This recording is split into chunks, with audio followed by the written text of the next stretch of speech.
Welcome to the Teachers Impact Podcast, or better yet known as The Tip, where teachers can come to master their craft, use their voice, and enhance student learning. This is episode 47 of the Teachers Impact Podcast, or better yet known as The Tip.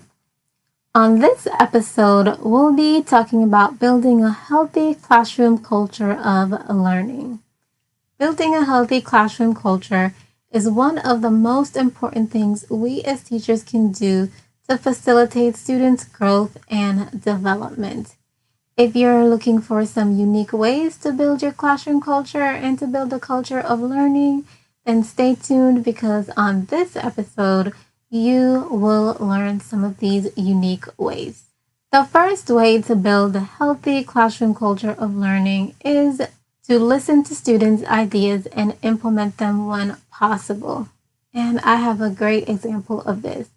I was teaching kindergarten and we were working on a science unit on living things. We talked about how we need air to live and to do other things. And one of the students mentioned that we need air to fly kites, and I just thought, okay, yes, that's true. Another student then suggested that we make kites to fly in the air. I was like, that's a great idea, but I also thought about how could I make this happen and what other science lessons could I incorporate once the class made the kites so that it would actually follow through with standards and lessons and lesson plans that, we have to do as teachers. And the students also came up with the ideas to fly the kites outside and to test how fast they would go. Obviously, they gave me another great idea of how to include in my lesson plans and also to make sure that we can get some standard alignment.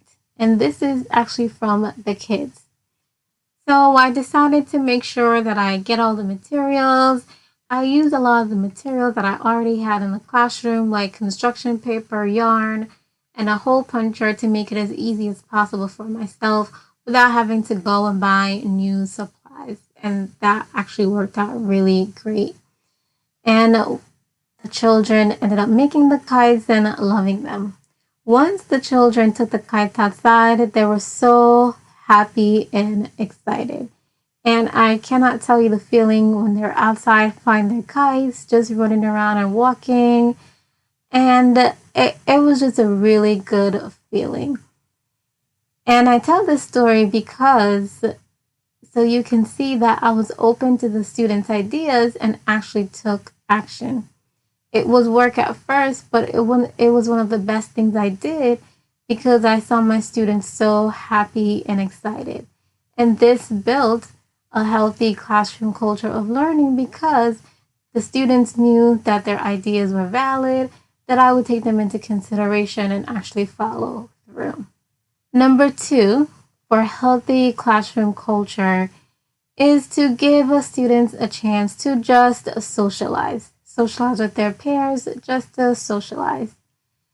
And as teachers, I know we have a lot on our plates between teaching, lesson plans, and everything in between.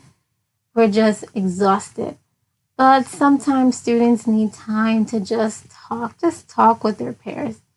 Usually at the end of the day, I'll give students the time to just talk in the classroom. You'd be surprised to hear the things that they talk about.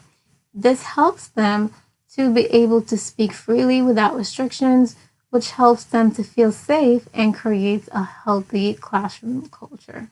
The third way to create a healthy classroom culture is to model embracing mistakes.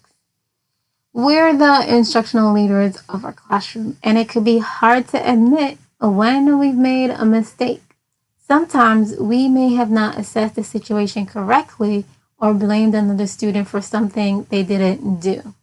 But students realize that we're not perfect as teachers, and because they realize that we're not perfect as teachers, they don't have the expectation for themselves to be perfect. Once you realize that you made a mistake, admit that you've made a mistake and apologize.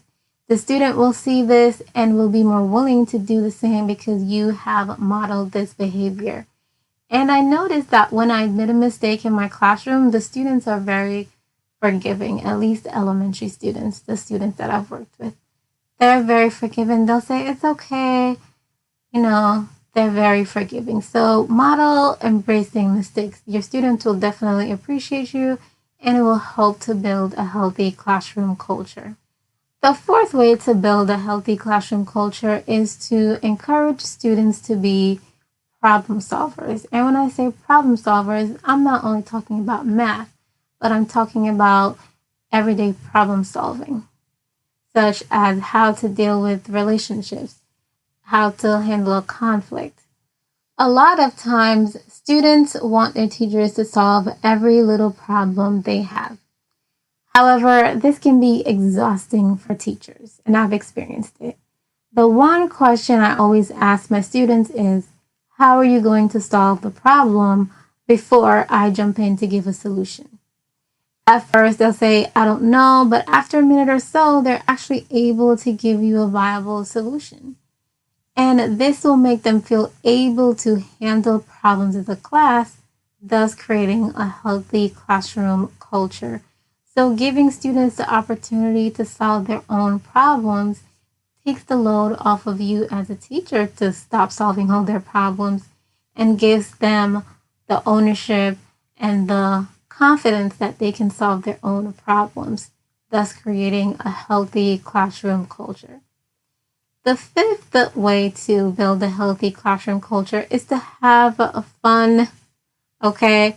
When students are on brain breaks, sometimes it's fun to just join them and let them see your silly side. And that's something I've done in the past and will continue to do, because when children see your silly side as a teacher and know that everything is not always serious, they can have fun with you. That's a great thing, and it helps to build a healthy classroom culture. So some key takeaways from this episode: listen to students' ideas and implement them when possible. Give them a chance to socialize with their peers, just to socialize. Model embracing mistakes. Encourage students to be problem solvers. And last but not least, have fun.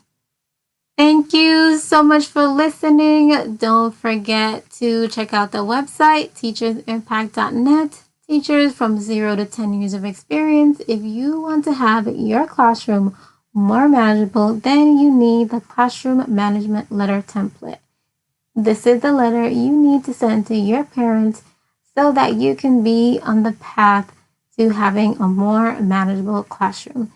See the link in the description box. If you have found this content helpful, please share, favorite, and rate on your favorite podcast app. I would love it if you do. I'd love to hear your thoughts about the show. When you share, it helps the show to grow, reach more teachers, and have an impact on the student learning.